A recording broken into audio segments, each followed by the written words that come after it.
네, 첫 번째 코너, 학교 신문에 실린 의견과 목소리를 들어보는 시간입니다. 오피니언 리더, 부대 신문의 목소리부터 들어볼 텐데요.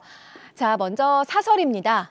N번방 사건은 교육 문제다라는 제목이네요.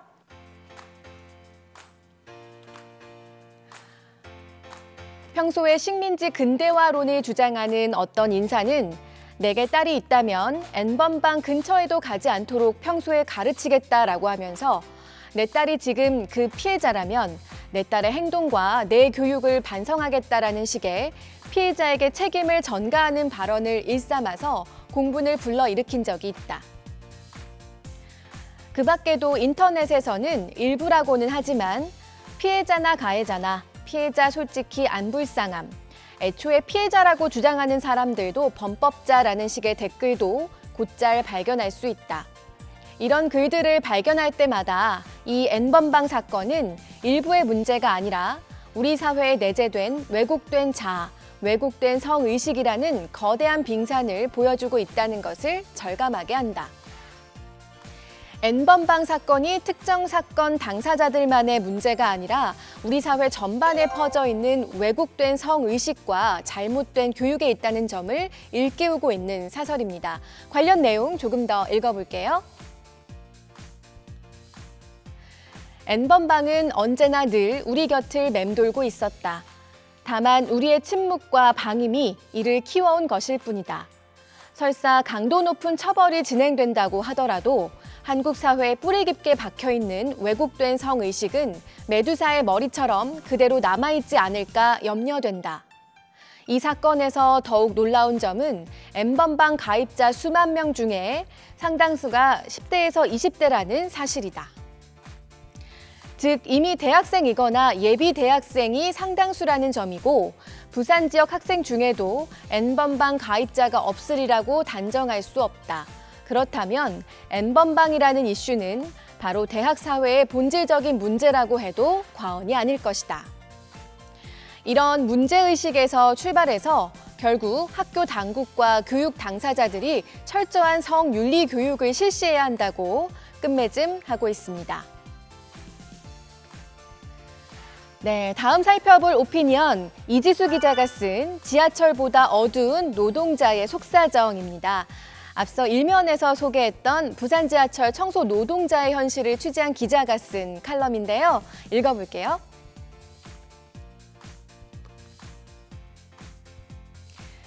기사 작성을 위해 청소 노동자들의 하루를 좇았다. 반나절이라는 짧은 경험이었지만 이들의 하루가 순탄치만은 않다는 것을 느낄 수 있었다. 청소 노동자들은 용역업체에 고용돼 근무하는 간접 고용 노동자로 부산교통공사와 용역업체에 끼어 어디에서도 목소리를 낼 수 없는 존재였다. 코로나19 예방을 위한 마스크 지급조차 서로의 관할이라며 떠넘기는 것이 현실이었다. 이들의 서러움은 여기서 그치지 않았다. 청소 노동자들은 시민들의 성추행과 폭언의 온상에 놓여 있었다. 열악한 환경에 놓인 노동자들의 현실, 이 문제를 대학신문이 주목하고 있다는 점에서 더 응원하게 되는데요. 계속해서 이지수 기자가 취재를 통해 느낀 점을 함께 읽으면서 어떤 시선으로 바라보면 좋을지 생각해 보시기 바랍니다. 청소 노동자는 기약 없는 투쟁을 계속하고 있다. 부산시도 외면하고 교통공사도 의견을 굽히지 않는 상황에 노동자들은 점점 지쳐만 간다. 직접 고용을 통해 비정규직 청소 노동자로 차별받았던 서름에서 벗어날 수 있어야 한다. 이들의 업무가 결코 쉬운 일이 아님을 경험했을 뿐만 아니라 비정규직이라는 이유로 차별받는 현실 개선은 당연하다. 이들이 정규직을 바라는 것도 인간답게 그리고 동등하게 권리를 누리고 싶을 뿐이기 때문이다. 바빠서 노동자의 인권을 신경 쓰지 못했다는 구차한 변명을 더는 듣고 싶지 않다. 청소 노동자가 정규직으로 안정적인 근로 환경을 보장받는 사회, 서로를 정과 비로 구분짓는 시선으로부터 자유로운 그날을 꿈꾼다. 자, 이어서 오시경 사회부장이 쓴 청년이 없는 이유라는 칼럼도 잠시 읽어볼게요. 청년 정치가 실종된 현 상황을 꼬집고 있는 글입니다.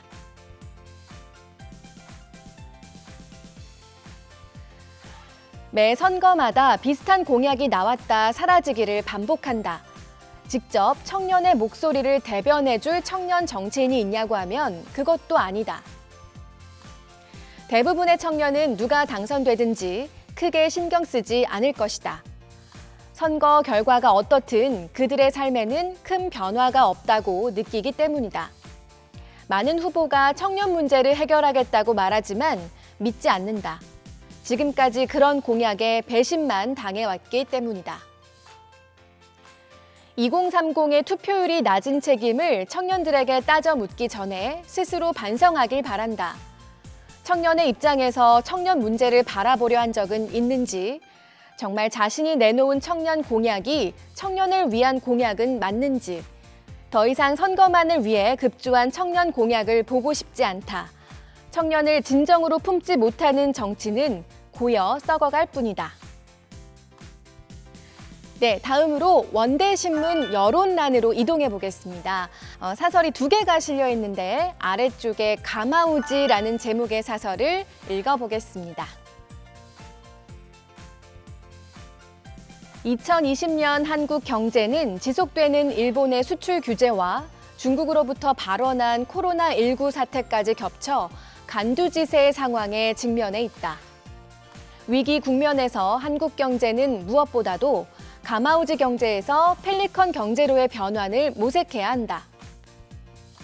가마우지 경제라는 용어는 1998년 일본의 저널리스트인 고무로 나오키가 한국의 비극이라는 저서에서 일본에서 오락으로 즐기는 가마우지 천엽을 빗대어 사용한 상징적 알레고리이다. 고무로 나오키는 1980년대 역사상 유례없는 한국 경제의 고도 성장을 분석하면서 일본이 한국으로부터 얻어낼 수 있는 이익이 많다는 점을 일본인들에게 익숙한 가마우지 낚시에 빗대어 한국 경제를 가마우지 경제라고 표현한 바 있다.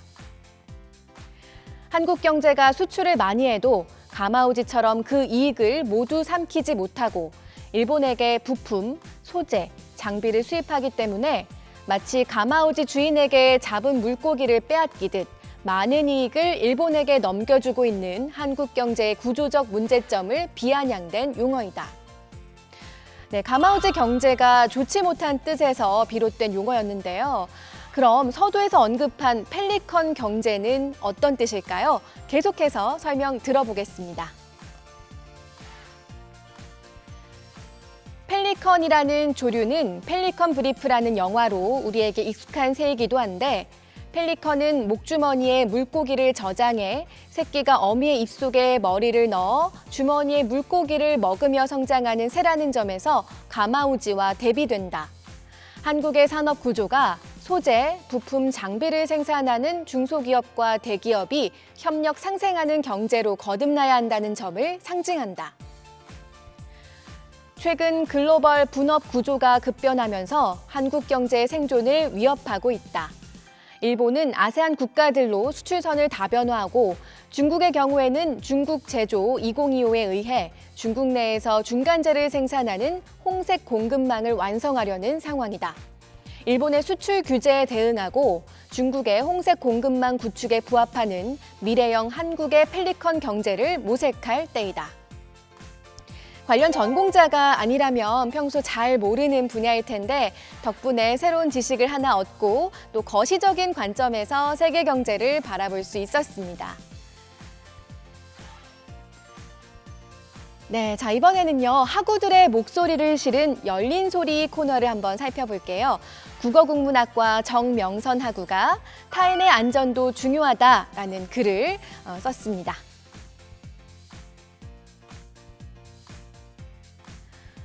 코로나19는 젊은 청년층 본인에게는 치사율이 낮을 수 있다.